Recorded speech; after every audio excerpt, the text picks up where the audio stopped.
Hi, ಎಲ್ಲರಿಗೂ ಕಥಾಕಣಜ YouTube ಚಾನಲ್ಗೆ ಆತ್ಮೀಯವಾದ ಸ್ವಾಗತ. ಇವತ್ತು ನಾನು ಒಲವಿನ ಅಭಿಸಾರಿಕೆ ಕಥೆಯ 16ನೇ ಎಪಿಸೋಡ್ನ ಜೊತೆ ನಿಮ್ಮ ಮುಂದೆ ಬಂದಿದ್ದೇನೆ. ಈ ಕತೆ ನಿಮಗೆ ಇಷ್ಟವಾಗಿದ್ದಲ್ಲಿ ಅಥವಾ ನೀವಿನ್ನೂ ಹೊಸದಾಗಿ ನಮ್ಮ ಚಾನಲ್ನ ನೋಡ್ತಾ ಇದ್ದಲ್ಲಿ ದಯವಿಟ್ಟು ಸಬ್ಸ್ಕ್ರೈಬ್ ಆಗಿ, ಹಾಗೆ ಕಥೆಯ ಬಗ್ಗೆ ನಿಮ್ಮ ಅನಿಸಿಕೆಯನ್ನು ತಪ್ಪದೆ ಕಮೆಂಟ್ ಬಾಕ್ಸ್ನಲ್ಲಿ ತಿಳಿಸಿ. ಅಧ್ಯಾಯ 16. ಹೇಮಾರವರನ್ನು ಆಸ್ಪತ್ರೆಗೆ ಸೇರಿಸಲಾಗಿತ್ತು. ತಾಯಿಯ ಈ ಸ್ಥಿತಿ ಕಂಡು ಕಂಗಾಲಾಗಿ ಬಿಟ್ಟಿದ್ದಳು ಸಮೃದ್ಧಿ. ಅತ್ತಿಂದಿತ್ತ ಇತ್ತಿಂದತ್ತ ಕಾಲಿಗೆ ಚಕ್ರ ಕಟ್ಟಿಕೊಂಡ ಹಾಗೆ ವಾರ್ಡ್ನ ಹೊರಗಡೆ ನಿಂತು ಚಡಪಡಿಸುತ್ತಿದ್ದಳು. ಅಷ್ಟರಲ್ಲಿ ಡಾಕ್ಟರ್ ಕೂಡ ಹೊರಗಡೆ ಬಂದಿದ್ದರು.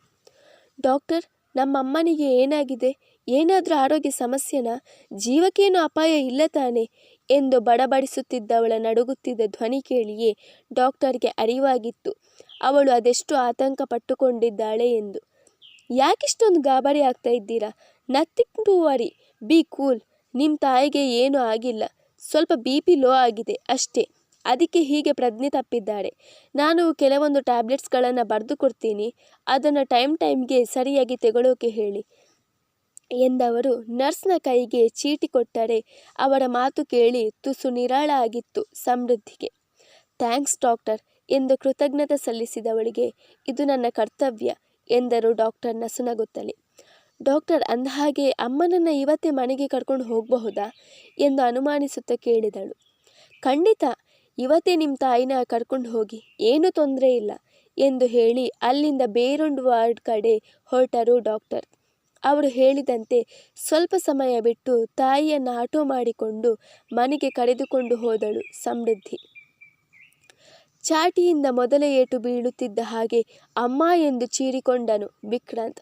ಆದರೂ ಪುಷ್ಪರವರು ಮಗನನ್ನು ಕಾಪಾಡಲು ಹೋಗಲಿಲ್ಲ. ಯಾಕೆಂದರೆ ಅವನು ಮಾಡಿದ ಕೆಲಸಕ್ಕೆ ಅವರಿಗೂ ಅವನ ಮೇಲೆ ವಿಪರೀತ ಸಿಟ್ಟು ಬಂದಿತ್ತಲ್ಲವೇ. ಅಜ್ಜಿ, ನೀನಾದರೂ ಅಣ್ಣನಿಗೆ ಹೊಡಿಬೇಡಂತ ಹೇಳಜ್ಜಿ ಎಂದು ನೋವಿನಿಂದ ಕಮ್ಮನಿ ಮಿಡಿದನು ವಿಕ್ರಾಂತ್. ಅವನ ಗೋಳಾಟ ಕಂಡು ಅವರ ಮನಸ್ಸು ಒದ್ದಾಡಿತು. ಅವನನ್ನು ಬಿಟ್ಟು ಬಿಡಲು ಹೇಳು ಎಂದು ಮನಸ್ಸು ಹೇಳಿದರು. ಅವನು ಮಾಡಿದ ಕೆಲಸಕ್ಕೆ ಇದು ಸರಿಯಾದ ಶಿಕ್ಷೆ ಅನುಭವಿಸಲಿ ಎಂದು ಅವರ ಬುದ್ಧಿ ಹೇಳಿತು. ವಿಕ್ರಮ್ ಹೊಡೆದ ಏಟಿಗೆ ಅವನ ಮೈಕೈಗೆ ಅಲ್ಲಲ್ಲಿ ಗಾಯಗಳಾಗಿ ರಕ್ತ ಬಂದು ಬಿಟ್ಟಿತ್ತು. ನೋವನ್ನು ತಾಳಲಾರದೆ ಅಮ್ಮ ಎಂದು ನರಳಿದನು. ಅವನ ಬಳಿ ತಪ್ಪಾಯಿತೆಂದು ಪರಿಪರಿಯಾಗಿ ಬೇಡಿಕೊಂಡನು. ಅವನ ಚೀತ್ಕಾರ ನರಳಾಟ ನೋಡಿ ಸಮಷ್ಟಿಯ ಮೈಯಿಂದ ಬೆವರು ಕಿತ್ತುಕೊಂಡು ಬಂದಿತ್ತು. ಅವಳ ಕೈಯಿಂದ ಅಂತಹ ಭೀಕರ ದೃಶ್ಯವನ್ನು ನೋಡಲಾಗಲಿಲ್ಲ. ಕಣ್ಣು ಮುಚ್ಚಿಕೊಂಡು ಬಿಟ್ಟಳು. ಅಣ್ಣ ಪ್ಲೀಸ್ ಕಣು, ನಿನಗೆ ದಮ್ಮಯ್ಯ ಅಂತೀನಿ, ಇನ್ಯಾವತ್ತೂ ಇಂಥ ಕೆಟ್ಟ ಕೆಲಸ ಮಾಡಲ್ಲ ಕಣು, ದಯವಿಟ್ಟು ನನ್ನನ್ನು ಬಿಟ್ಬಿಡು, ತುಂಬಾ ನೋವಾಗ್ತಿದೆ ಅಮ್ಮ, ನೀನಾದರೂ ಹೇಳಮ್ಮ ಎಂದು ತಾಯಿಯ ಮುಖ ನೋಡಿ ಬೇಡಿಕೊಳ್ಳುವ ಧ್ವನಿಯಲ್ಲಿ ನುಡಿದನು. ಆದರೆ ಅವನಾಡಿದ ಯಾವ ಮಾತು ತನಗಲ್ಲ ಎಂಬಂತೆ ಚಾವಟಿಯಿಂದ ಬೀಸಲಾರಂಭಿಸಿದನು ವಿಕ್ರಮ್. ಅವನ ಗೋಳಾಟ ನರಳಾಟ ಹೆಚ್ಚಾಗುತ್ತಿದ್ದ ಹಾಗೆ ಅವನ ಹೊಡೆತವೂ ಹೆಚ್ಚಾಗುತ್ತಿತ್ತು. ಪದೇ ಪದೇ ಸಮೃದ್ಧಿಯ ಮುಖ ಅವನ ಕಣ್ಣ ಮುಂದೆ ಸುಳಿದಾಡಲು ಆರಂಭಿಸಿತು. ಅಂದು ಅವಳಾಡಿದ ಮಾತುಗಳು, ಇಂದು ಮದುವೆ ಮಂಟಪದಲ್ಲಿ ಮಾಡಿದ ಅವಮಾನ ಎಲ್ಲವೂ ದೃಶ್ಯ ಸಮೇತ ಅವನ ಸ್ಮೃತಿಯಲ್ಲಿ ಮರುಕಳಿಸಿದಾಗ ಅವನ ಕೋಪವೂ ಕೂಡ ಹೆಚ್ಚಾಗತೊಡಗಿತು. ಆ ಕೋಪವನ್ನೆಲ್ಲ ವಿಕ್ರಾಂತ್ನ ಮೇಲೆ ಹರಿಬಿಟ್ಟಿದ್ದ. ಆ ರೋಷದ ಮುಂದೆ ತಮ್ಮನ ಗೋಳಾಟ ನರಳಾಟ ಯಾವುದೂ ಅವನ ಕಣ್ಣಿಗೆ ಕಾಣಲಿಲ್ಲ. ಬಾಸುಂಡೆ ಬರುವ ಹಾಗೆ ಬಾಡಿಸಿದನು. ಆದರೆ ಮಗನ ಮೈಯಿಂದ ರಕ್ತ ಸುರಿಯುವುದನ್ನು ಯಾವ ತಾಯಿ ತಾನೇ ಸಹಿಸಿಯಾಳು? ಮೊದಲಿಗೆ ಸುಮ್ಮಗಾಗಿದ್ದ ಪುಷ್ಪರವರು ಇನ್ನೂ ತನ್ನಿಂದ ಮಗನ ನರಳಾಟವನ್ನು ನೋಡಲು ಸಾಧ್ಯವಿಲ್ಲ ಅನ್ನುವಂತೆ ವಿಕ್ರಮ್ನ ಬಳಿಗೆ ಬಂದು ಅವನನ್ನು ಬಿಡುವಂತೆ ಬೇಡಿಕೊಂಡರು. ವಿಕ್ರಮ್, ಸಾಕು ಬಿಡು, ಅವನು ಮಾಡಿದ ತಪ್ಪಿಗೆ ಈ ಶಿಕ್ಷೆ ಸಾಕು, ಇನ್ನೂ ಶಿಕ್ಷೆ ಕೊಡಬೇಡುವೋ? ಅವನು ನಿನ್ನ ತಮ್ಮ ಅನ್ನೋದು ನೆನಪಿರಲಿ. ಇನ್ನೂ ನೀನು ಹೊಡೆದ್ರೆ ಸತ್ತೇ ಹೋಗ್ತಾನೆ ಕಣ ಅವನು, ನಿನಗೆ ದಮ್ಮಯ್ಯ ಅಂತೀನಿ, ಬಿಟ್ಬಿಡು ಅವನನ್ನು ಎಂದು ವಿನಂತಿಸಿಕೊಂಡರು. ಆದರೆ ಅವನ ಹಠದ ಮುಂದೆ, ಕೋಪದ ಮುಂದೆ ತಾಯಿಯ ಕಣ್ಣೀರು ಪ್ರಯೋಜನಕ್ಕೆ ಬಾರಲಿಲ್ಲ. ವಿಕ್ರಮ್, ಬಿಡೋ ಅವನನ್ನು, ನಿನಗೇನು ಹುಚ್ಚು ಹಿಡಿದಿದೆಯೇನೋ, ಬಿಡೋ ಎಂದು ಅವನ ತೋಳು ಹಿಡಿದು ಹಿಂದೆ ಸರಿಸಿ ಬಿಡಿಸಲು ನೋಡಿ ವಿಫಲರಾದರು ಅನ್ನಪೂರ್ಣ. ವಿಕ್ರಮ್ಗೆ ಮಾತ್ರ ಇದಾವುದರ ಪರಿವೆಯೂ ಇಲ್ಲ. ವಿಕ್ರಾಂತ್ ನನ್ನ ಮನಸಾರೆ ಇಷ್ಟಪಟ್ಟವಳು ಸಮಷ್ಟಿ. ಅವನು ತನಗೆ ಎಷ್ಟೇ ನೋವು ಕೊಟ್ಟಿರಬಹುದು, ಆದರೆ ಈಗ ಅವನು ತನ್ನ ಕೈ ಹಿಡಿದ ಗಂಡನಲ್ಲವೇ? ಅದೇಕೋ ಅವಳ ಮನಸ್ಸು ವಿಲವಿಲನೆ ಒದ್ದಾಡಿಬಿಟ್ಟಿತು. ತಕ್ಷಣ ವಿಕ್ರಮ್ನ ಕಾಲು ಹಿಡಿದುಕೊಂಡು ಕಮ್ಮನಿ ಮಿಡಿದಳು. ಬಾವ, ದಯವಿಟ್ಟು ಅವನನ್ನು ಬಿಟ್ಬಿಡಿ ಬಾವ, ತಪ್ಪಾಯ್ತಂತ ಒಪ್ಕೊಂಡ್ನಲ್ಲ, ಇದರ ಮೇಲೆ ಈ ಶಿಕ್ಷೆ ಅವನಿಗೆ ಯಾಕೆ? ನನ್ನ ಕೈಯಿಂದ ನೋಡೋಕ್ಕಾಗ್ತಿಲ್ಲ, ದಯವಿಟ್ಟು ಬಿಟ್ಬಿಡಿ ಎಂದಳು. ಅದೇನು ಅನ್ನಿಸಿತೋ ಏನೋ ವಿಕ್ರಮ್ಗೆ.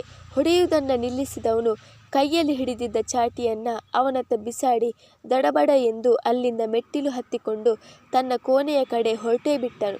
ಅವನು ಸರಿದು ಹೋದ ನಂತರ ವಿಕ್ರಾಂತ್ನನ್ನು ಬಿಗಿದಪ್ಪಿಕೊಂಡು ಬಿಟ್ಟರು ಅನ್ನಪೂರ್ಣ ಮತ್ತು ಪುಷ್ಪ. ತುಂಬ ನೋವಾಯಿತೇನೋ ಕಂದ ಎಂದು ಆಸ್ಥೆಯಿಂದ ಕೇಳಿದ ತಾಯಿಗೆ ಹೌದು ಅನ್ನುವಂತೆ ತಲೆ ಅಲ್ಲಾಡಿಸಿದನು ವಿಕ್ರಾಂತ್. ಏನೊಂದು ಮಾತನಾಡಲು ಕೂಡ ಅವನಿಂದ ಆಗುತ್ತಿಲ್ಲ. ಸಮಷ್ಟಿ, ಅವನನ್ನು ರೂಮಿಗೆ ಕರ್ಕೊಂಡು ಹೋಗಿ ಉಪ್ಪು ನೀರಿನ ಶಾಖ ಕೊಡು ಅವನಿಗೆ ಎಂದರು ಅನ್ನಪೂರ್ಣ ಮೊಮ್ಮಗನ ನರಳಾಟ ಕಂಡು. ಸರಿ ಎಂದು ತಲೆ ಅಲ್ಲಾಡಿಸಿದ ಸಮಷ್ಟಿ ಅವನನ್ನು ಮೇಲ್ಗಡೆ ಇರುವ ಅವನ ಕೋಣೆಗೆ ಕರೆದುಕೊಂಡು ಹೋಗಲು ಮುಂದಾದಳು. ಒಂದು ಹೆಜ್ಜೆ ಕೂಡ ಮುಂದಿಡಲು ಅವನಿಂದ ಆಗುತ್ತಿಲ್ಲ. ನೋವಿನಿಂದ ಮುಖ ಕಿವುಚಿದನು ವಿಕ್ರಾಂತ್. ಅದನ್ನು ಅರಿತವಳು ಅವನ ಕೈಯನ್ನು ತನ್ನ ಹೆಗಲ ಸುತ್ತ ಬಳಸಿ ತಾನೇ ಕೋಣೆಯ ಕಡೆ ಕರೆದುಕೊಂಡು ಹೋದಳು. ಅವನನ್ನು ಕೈ ಹಿಡಿದು ಹಾಸಿಗೆಯ ಮೇಲೆ ಕೂರಿಸಿದವಳು, ಬಿಕ್ಕಿ, ನಾನು ಹೋಗಿ ನಿಂಗೆ ಶಾಖ ಕೊಡೋಕೆ ಉಪ್ಪಿನ ನೀರು ತರ್ತೀನಿ, ಅಲ್ಲಿ ತನಕ ಮಲಗಿರು ಎಂದು ಸುರಿದವಳೆ ಅಲ್ಲಿ ನಿಲ್ಲದೆ ಅಡುಗೆ ಕೋಣೆಯತ್ತ ಮುಖ ಮಾಡಿದಳು ಸಮಷ್ಟಿ. ಕೈಯನ್ನು ಆಚೀಚೆ ಮಾಡಲು ಕೂಡ ಅವನಿಂದ ಸಾಧ್ಯವಾಗುತ್ತಿಲ್ಲ. ಹೇಗೋ ಕಷ್ಟಪಟ್ಟು ಮೈ ಮೇಲಿದ್ದ ಬಟ್ಟೆಯನ್ನು ಕಳಚಿದವನೇ ಹಿಂಗಾತವಾಗಿ ಮಲಗಿಕೊಂಡನು. ಅವನ ಮೈಯಲ್ಲಿ ಹೇಳತೀರದ ನೋವು. ಅಡುಗೆ ಕೋಣೆಯಿಂದ ಒಳಬಂದವಳಿಗೆ ಅವನು ನೋವಿನಿಂದ ನರಳುತ್ತಿರುವುದನ್ನು ಕಂಡು ಸಂಟ ಆಗಿತ್ತು. ಅವನ ಪಕ್ಕ ಬಂದು ಕೂತವಳು ಆಸ್ಥೆಯಿಂದ ಅವನ ತಲೆ ನೇವರಿಸಿದಳು. ಅವನ ಬೆನ್ನ ಮೇಲೆ ಆಗಿದ್ದ ಗಾಯಗಳನ್ನು ಕಂಡು ಸದ್ದಿಲ್ಲದಂತೆ ಕಣ್ಣೀರು ಹಾಕಿದವಳು ಉಪ್ಪಿನ ಶಾಖವನ್ನು ಕೊಟ್ಟಳು. ನೋವಿನಿಂದ ಒದ್ದಾಡುತ್ತಿದ್ದವನಿಗೆ ಉಪ್ಪಿನ ಶಾಖ ಹಿತವೆನಿಸಿತು. ತುಂಬ ನೋವಾಗ್ತಾ ಇದೆಯಾ ವಿಕ್ಕಿ ಎಂದು ತಾನೇ ಮಾತಾಡಲು ಮುಂದಾದಳು. ಆದರೆ ಅವನಿಂದ ಮಾತ್ರ ಯಾವ ಪ್ರತಿಕ್ರಿಯೆಯೂ ಬಾರಲಿಲ್ಲ. ತನ್ನ ಮೇಲೆ ಅವನಿಗೆ ಸಿಟ್ಟಿದೆ ಅನ್ನುವುದು ಅದರಿಂದಲೇ ತಿಳಿದು ಹೋಯಿತವಳಿಗೆ. ಮುಂದೆ ಅವನನ್ನು ಮಾತನಾಡಿಸುವ ಪ್ರಯತ್ನ ಮಾಡಲಿಲ್ಲ. ಅಮ್ಮ, ಮೆತ್ತಗೆ ಕಣೆ, ನನ್ನನ್ನೇನು ಸಾಯಿಸ್ಬೇಕಂತ ಡಿಸೈಡ್ ಮಾಡಿದ್ದೀಯಾ? ಇಷ್ಟೆಲ್ಲ ಆಗಿದ್ದು ನಿನ್ನಿಂದಾನೆ. ಇವತ್ತು ನಿನ್ನಿಂದ ನಾನು ಅಣ್ಣನ ಕೈಯಿಂದ ಏಟು ತಿನ್ನೋ ಹಾಗಾಯಿತು. ಆ ನೋವಿನಲ್ಲೂ ಅವಳ ಮೇಲೆ ಹರಿಹಾಯ್ದನು. ಅವನ ಮಾತಿನಿಂದ ಮನಸ್ಸಿಗೆ ತುಸು ನೋವಾದರೂ ಅವನು ಅನುಭವಿಸುತ್ತಿರುವ ನೋವಿನ ಮುಂದೆ ತನ್ನ ನೋವು ಏನೇನೂ ಅಲ್ಲ ಎಂದೆನಿಸಿತು ಅವಳಿಗೆ. ಮರು ಮಾತಾಡದೆ ಬಿಸಿ ಶಾಖ ಕೊಟ್ಟು ತನ್ನ ಕೆಲಸ ಮುಗಿಸಿ ಹೊರಬಂದಳು ಸಮಷ್ಟಿ. ಮೆತ್ತಗೆ ಅಮ್ಮ, ನಿಧಾನಕ್ಕೆ ತಿನ್ನು, ನೀರು ಬೇಕಾ ಎಂದು ಆಸ್ಥೆಯಿಂದ ಕೇಳಿ ಅವರಿಗೆ ನೀರು ಕುಡಿಸಿದಳು. ತೆಗೋ, ಇನ್ನೊಂದು ತುತ್ತು ತಿನ್ನು, ಆಮೇಲೆ ಮಾತ್ರೆ ತೆಗೋ. ನಿನಗೆ BP ಲೋ ಆಗಿದೆಯಂತೆ. ಇನ್ನು ಆರೋಗ್ಯದ ಬಗ್ಗೆ ನೀನು ಬೇಜವಾಬ್ದಾರಿತನ ತೋರಿಸೋ ಹಾಗಿಲ್ಲ. ನನಗೊತ್ತು ಕಳೆದ ವಾರ ನೀನು ಮಾತ್ರೆ ತಗೊಂಡಿಲ್ಲ ಅಂತ. ಅದಕ್ಕೇನೆ ಇವತ್ತು BP ಲೋ ಆಗಿ ನೀನು ತಲೆ ತಿರುಗಿ ಬಿದ್ದದ್ದು. ಇದೇ ಕೊನೆ ಅಮ್ಮ, ಇನ್ನೊಂದು ಸಲ ಈ ರೀತಿ ಆಗಬಾರ್ದು. ನಿನ್ನ ಆರೋಗ್ಯನ ನೀನು ಚೆನ್ನಾಗಿ ನೋಡ್ಕೋಬೇಕು ಎಂದು ಹೇಳುತ್ತಾ ಅವರಿಗೆ ಕೊನೆಯ ತುತ್ತನ್ನು ತಿನ್ನಿಸಿದಳು ಸಮೃದ್ಧಿ. ನೀನು ತುಂಬ ಭಯಪಟ್ಕೊಂಡ್ಯಾ ಎಂದು ತನ್ನಗೆ ಕೇಳಿದರು ಹೇಮ. ಇಲ್ವ ಮತ್ತೆ, ನನ್ನ ಜೀವನೇ ಬಾಯಿಗೆ ಬಂದ ಹಾಗಾಗಿತ್ತಮ್ಮ ಎಂದಳು ಕಂಬನಿ ಮಿಡಿದು. ಅಯ್ಯೋ ಹುಚ್ಚಮ್ಮ, ನನಗೆ ಏನೂ ಆಗಲ್ಲ ಕಣೆ. ನಿನ್ನ ಮದುವೆ ನೋಡೋ ತನಕ ನಾನು ಸಾಯಲ್ಲ. ಆದಷ್ಟು ಬೇಗ ನೀನು ಸಮ್ಮು ಥರ ಒಂದೊಳ್ಳೆ ಮನೆಗೆ ಸೊಸೆಯಾಗಿ ಹೋಗಬೇಕು, ಅದೇ ನನ್ನ ಆಸೆ ಎಂದರು ಮಗಳ ಮುಖವನ್ನು ಬೊಗಸೆಯಲ್ಲಿ ಹಿಡಿದು. ತುಂಬ ಹೊತ್ತಾಯಿತು, ನೀನು ಮಾತ್ರೆ ತಗೊಂಡು ಆರಾಮಾಗಿ ನಿದ್ದೆ ಮಾಡು. ಇರು, ಮಾತ್ರೆ ತರ್ತೀನಿ ಎಂದವಳು ಅವರ ಮಾತಿಗೂ ತನಗೂ ಯಾವುದೇ ಸಂಬಂಧ ಇಲ್ಲ ಅನ್ನುವಂತೆ ಎದ್ದು ಕೋಣೆಯ ಒಳಗೆ ಹೋಗಿ ಮಾತ್ರೆ ಮತ್ತು ನೀರನ್ನು ತಂದು ಅವರ ಮುಂದೆ ಇಟ್ಟಳು. ನೀರನ್ನು ಲೋಟಕ್ಕೆ ಬಗ್ಗಿಸಿಕೊಂಡವಳು ಅವರ ಬಾಯಿಗೆ ಗುಳಿಗೆ ಹಾಕಿ ನೀರು ಕುಡಿಸಿದಳು. ಮಗಳ ಮುಖವನ್ನೇ ನೋಡುತ್ತಾ ಕೂತು ಬಿಟ್ಟರು ಹೇಮ. ಏನು ಹಾಗೆ ನೋಡ್ತಾ ಇದ್ದೀಯಾ? ಯಾವತ್ತೂ ನನ್ನನ್ನು ನೋಡದೇ ಇರೋರ ಥರ. ಹೋಗಿ ಮಲ್ಗು, ನನಗೆ ಸ್ವಲ್ಪ ಶಾಲೆ ಕೆಲಸ ಇದೆ, ಮಕ್ಕಳ ಪೇಪರ್ ತಿದ್ದೋಕಿದೆ ಎಂದವಳೆ ಎದ್ದು ತನ್ನ ಕೋಣೆಯೊಳಗೆ ಹೋದವಳೆ ಕನ್ನಡಕವನ್ನು ಕಣ್ಣಿಗೇರಿಸಿಕೊಂಡು ಕೈಯಲ್ಲಿ ಪೆನ್ನು ಪೇಪರ್ ಹಿಡಿದು ತನ್ನ ಕೆಲಸದಲ್ಲಿ ನಿರತಳಾದಳು. ಚಾಪೆ ಹಾಸಿ ಮಲಗಿದ ಹೇಮಾರವರ ದೃಷ್ಟಿ ಮಾತ್ರ ಮಗಳ ಮೇಲೆಯೇ. ಕೈಯಲ್ಲಿ ಪೆನ್ನು ಪೇಪರ್ ಹಿಡಿದು ಕೂತಿರೋ ನನ್ನ ಮಗಳು ತಪ್ಪು ಮಾಡಿದವರಿಗೆ ಶಿಕ್ಷೆ ಕೊಡು ಕೈಯಲ್ಲಿ ಆಯುಧ ಹಿಡಿದುಕೊಂಡಿರೋ ದೇವಿ ಥರನೇ ಕಾಣಿಸ್ತಾಳೆ. ನನ್ನ ಮಗಳು ನನ್ನ ಹೆಮ್ಮೆ. ಇವಳಂತ ಒಂದು ಹೆಣ್ಣು ಮಗಳು ಮನೆಯಲ್ಲಿದ್ದರೆ ಸಾಕು, ಗಂಡು ಮಕ್ಕಳ ಅವಶ್ಯಕತೆಯೇ ಇರಲ್ಲ ಆ ಮನೆಗೆ ಎಂದು ತನ್ನಲ್ಲೇ ಅದೇನೇನು ಹುಚ್ಚು ಕಲ್ಪನೆಗಳನ್ನು ಮಾಡಿಕೊಂಡು ನಕ್ಕರು ಹೇಮ. ಮದ್ಯದ ಬಾಟಲಿಯನ್ನು ಕೈಯಲ್ಲಿ ಹಿಡಿದುಕೊಂಡು ಕೂತಿದ್ದವನ ಕಣ್ಣು ರೋಷ ಕಾಡುತ್ತಿದ್ದವು. ಅವಳು ಪೊಲೀಸ್ ಸ್ಟೇಷನ್ನಲ್ಲಿ ತನ್ನ ವಿರುದ್ಧವಾಗಿ ಮಾತನಾಡಿದಳೆಂದು, ತನ್ನ ಫ್ಯಾಕ್ಟರಿಗಳನ್ನು ಸೀಸ್ ಮಾಡಿಸಿದಳೆಂದು ವಿಪರೀತ ಸಿಟ್ಟಿತ್ತು ಅವನಿಗೆ.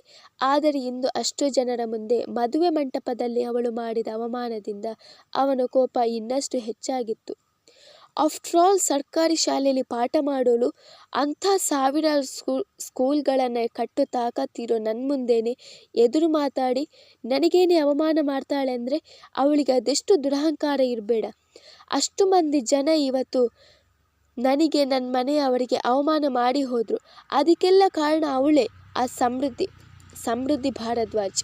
ಅದೆಷ್ಟು ಕೊಬ್ಬಿರಬೇಡ ಅವಳಿಗೆ, ನನ್ನ ಪಾದದ ಧೂಳಿಗೂ ಸಮ ಇಲ್ಲ ಅವಳು ಅಂಥದ್ರಲ್ಲಿ ಎಂದವನ ರಕ್ತ ಕುದಿಯಲು ಆರಂಭಿಸಿತು. ಅವಳ ಮೇಲಿನ ದ್ವೇಷಕ್ಕೆ ಅವನ ಕೈಯಲ್ಲಿದ್ದ ಮದ್ಯದ ಬಾಟಲಿ ನೆಲಕ್ಕೆ ಬಿದ್ದು ಚೂರಾಗಿದ್ದವು. ಇಷ್ಟು ದಿನ ಮಕ್ಕಳಿಗೆ ಪಾಠ ಅನ್ನೋ ಪರೀಕ್ಷೆ ಪೇಪರ್ನ ನೀನು ರೆಡಿ ಮಾಡ್ತಾ ಇದ್ದೆ, ಆದರೆ ಇನ್ಮುಂದೆ ನಿನ್ನ ಜೀವನ ಅನ್ನೋ ಪರೀಕ್ಷೆ ಪೇಪರ್ನ ನಾನು ರೆಡಿ ಮಾಡ್ತೀನಿ ಕಣೆ. ಅದಕ್ಕೆ ಉತ್ತರ ಕೊಡೋಕೆ ಆಗದೆ ಒದ್ದಾಡಿ ಕೊನೆಗೆ ಜೀವನನೇ ಬೇಡ, ಯಾಕಾದರೂ ಇವನನ್ನು ಎದುರು ಹಾಕೊಂಡೆ ಅಂತ ಅನ್ನಿಸ್ಬೇಕು ನಿನಗೆ. ಹಾಗೆ ಮಾಡ್ತೀನಿ. ನನಗೆ ಕೊಟ್ಟಿರೋದನ್ನು ಅಸಲು ಬಡ್ಡಿ ಸಮೇತ ನಿನಗೇನೆ ವಾಪಸ್ ಕೊಡ್ತೀನಿ. ಯಾಕಂದರೆ ನನಗೆ ಬೇರೆಯವರು ಕೊಟ್ಟಿದ್ದನ್ನು ಇಟ್ಕೊಂಡು ಅಭ್ಯಾಸನೇ ಇಲ್ಲ. ಬಿ ರೆಡಿ ಎಂದವನ ಮಾತಿನಲ್ಲಿ ಇದ್ದದ್ದು ಆಕ್ರೋಶ. ಮುಂದುವರಿಯುವುದು. ವಿಕ್ರಮ್ ಒಡ್ಡೋ ಪರೀಕ್ಷೆಗೆ ನಮ್ಮ ಸಮೃದ್ಧಿ ಸರಿಯಾದ ತಿರುಗೇಟು ಕೊಟ್ಟು ಅವನ ಪರೀಕ್ಷೆಯಲ್ಲಿ ಪಾಸ್ ಆಗ್ತಾಳೆ ಅಂತೀರಾ? ಇನ್ಮುಂದೆ ಕತೆ ತುಂಬಾ ಇಂಟ್ರೆಸ್ಟಿಂಗ್ ಆಗಿ ಹೋಗುತ್ತೆ. ದಯವಿಟ್ಟು ನಮ್ಮ ಚಾನಲ್ನ ಸಬ್ಸ್ಕ್ರೈಬ್ ಮಾಡಿ, ಹಾಗೆ ಈ ಕಥೆನ ಪ್ರೋತ್ಸಾಹಿಸಿ. ನನಗೆ ಸ್ವಲ್ಪ ಆರೋಗ್ಯ ಸರಿಯಿಲ್ಲ, ನೆಗಡಿ ಆಗಿದೆ, ಜೊತೆಗೆ ಜ್ವರ ಕೂಡ. ಹಾಗಾಗಿ ವಾಯ್ಸ್ ಅಷ್ಟೊಂದು ಕ್ಲಿಯರ್ ಇಲ್ಲ. ಇವತ್ತೊಂದು ದಿನ ಅಡ್ಜಸ್ಟ್ ಮಾಡ್ಕೊಳ್ಳಿ. ಮುಂದಿನ ಸಂಚಿಕೆಯಲ್ಲಿ ಬನ್ನಿ ನಾನೇ ಮನೆ ತನಕ ಡ್ರಾಪ್ ಮಾಡ್ತೀನಿ ಎಂದವನ ಮಾತು ಕೇಳಿ ಆಶ್ಚರ್ಯ ಆಗಿತ್ತು ಸಮೃದ್ಧಿಗೆ.